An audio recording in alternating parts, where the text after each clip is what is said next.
Hello everyone. So I was looking at Margaret's Word Nerdathon announcement and I thought this is a fantastic idea.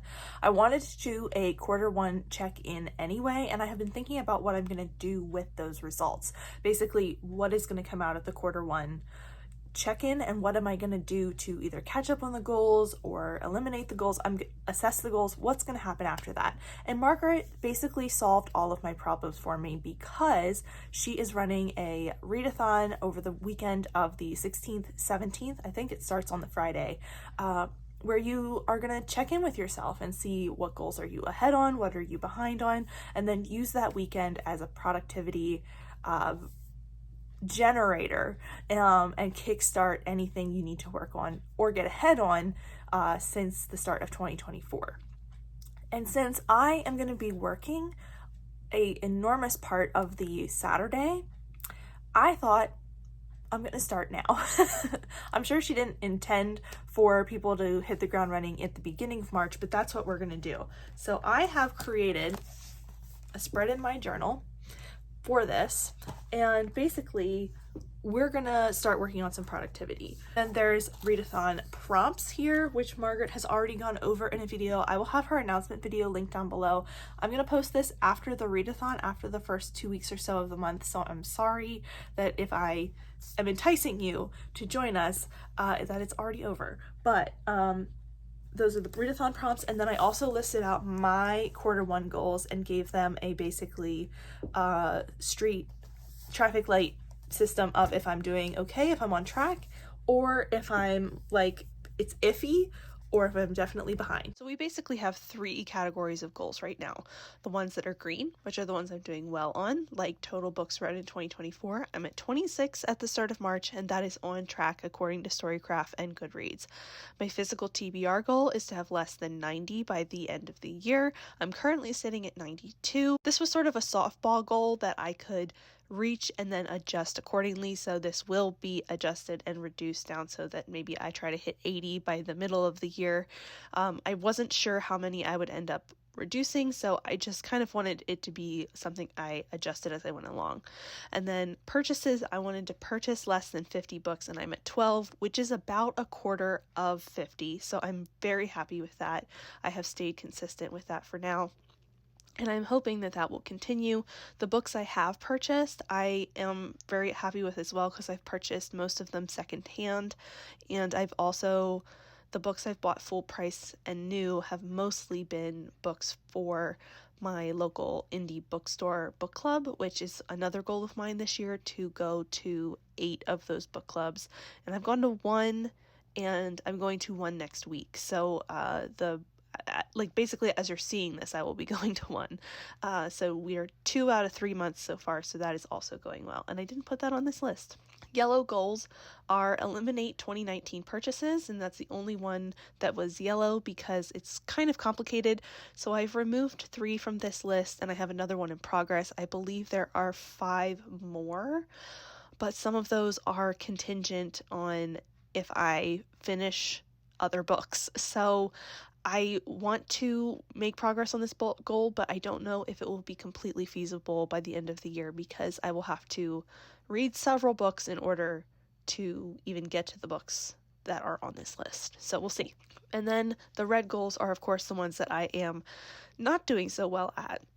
So, for instance, reduce my unknown books, and that sounds so ominous, but that just means that when I have books on my physical TBR shelf that I do not know when I purchased them, I wanted to reduce the number of those on my physical TBR. I know I will be reading 1 in April for a project, but the rest I haven't made a plan for. I kind of wanted to work on this year, and I haven't touched it, so that's a red goal. Then I wanted to read 4 nonfiction. Pre-COVID, I read about 1 nonfiction book a quarter, and now I haven't done that for several years, so I want to get back in the habit. And I did not do it in the first quarter of the year. I do have one currently borrowed from the library that I want to start reading, but I wanted to make it that once a quarter goal, and I didn't, so we need to catch up. And then I wanted to complete 10 series, and I haven't completed any, and this is something I have to kind of try to figure out because I I realize that most of the series on my physical TBR are continuations, but not finishing. I have to look at my ongoing series like list and decide which ones I'm going to prioritize. So that might be an upcoming video, but I need to figure that out before I can complete any series, because I realized I really don't have that many like in my hands ready to complete. So basically I'm 22 Goodreads reviews behind. I haven't done 22 Goodreads reviews, and I think that's about how many books I've read in the month of or in the year of 2024. I really wanted to start doing Goodreads reviews and getting my thoughts and feelings up on this Goodreads, because I haven't been doing it for years. So I'm trying to both work through my backlog and keep up currently. My goal is to have all 2022 of the books that I have read in 2024 have reviews by the end of March. My IG story reviews, I have been loving Aoife's IG reviews for like the last year now that I have been seeing them, I think, and I wanted to do something similar, and I am 17 behind, so I haven't been doing that very well either. And then my reading journal reviews, I am currently only 5 behind. So being pretty caught up on my reading journal reviews will help me get caught up on the other two. I've been writing out my thoughts in my reading journal and kind of keeping track there.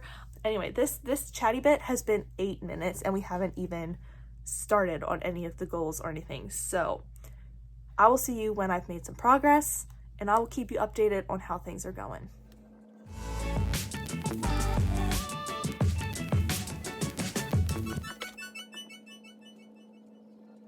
Hello everyone. So I am on sprints, on Nell sprints for Word Nerdathon right now, with some friends, Neva and Margaret, who is our fearless leader.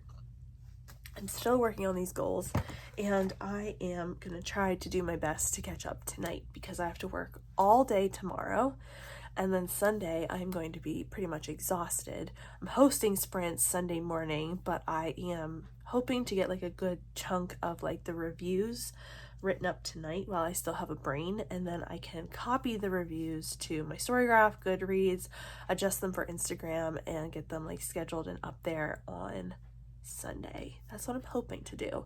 We'll see. I'm also hoping to finish A Fate Inked in Blood. That's going to be the hurdle.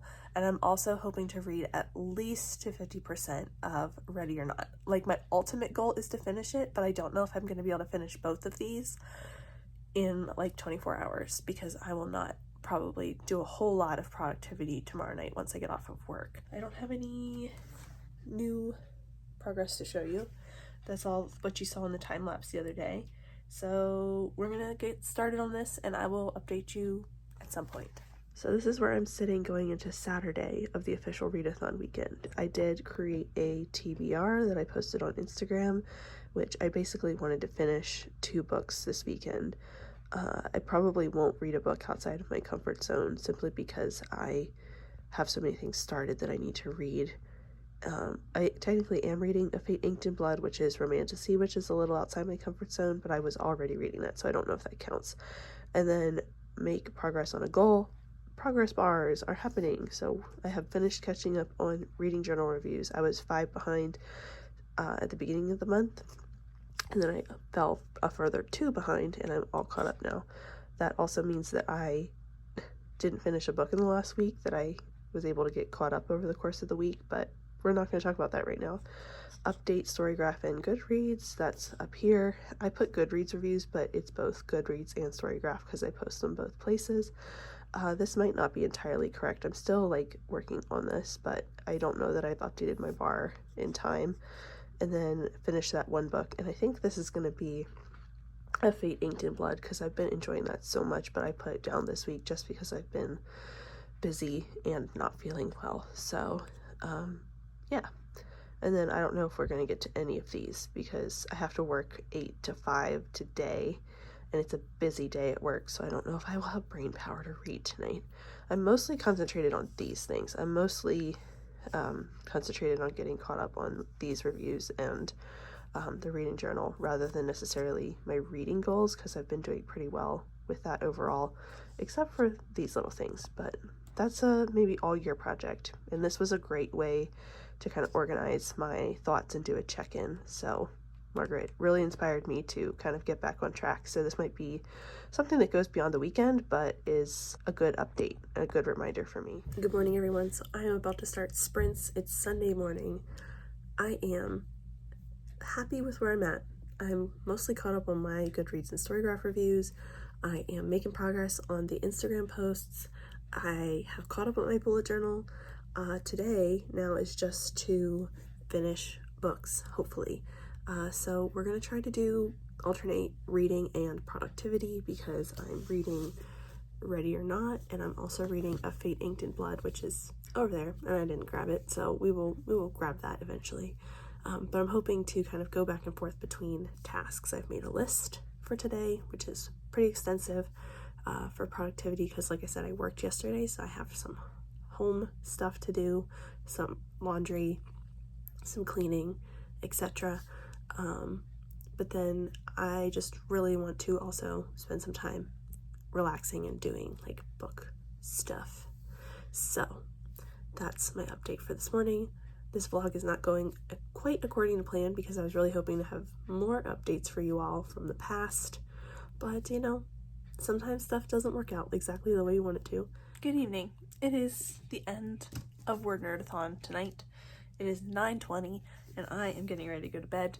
I have made a lot of progress. I don't think I made as much progress before the readathon officially started as I wanted to, but I did get organized to start the readathon, so that worked out. That did go well. I didn't finish a book. I got to 25% of Ready or Not. I'm having a great time with this. I actually didn't think that I would, because this is a contemporary romance that a young woman finds out she's pregnant, and then there is a supposed love triangle. So it has like a lot of tropes in it, and it sounds fun. It's very rom-com-y right now, and I'm having a great time. And then I'm also reading A Fate Inked in Blood, which I got to the 50% markup. So this is like the first time I'm officially talking to you about books, but I had a great time reading these today on sprints, and my progress bars kind of look the same. I have made progress on everything, and I'm just happy with how this went. This was really motivating for me. It really helped me get back on track with things and kind of focused what I was working on for this half of the month. But I guess that is the end of Word Nerdathon for this time.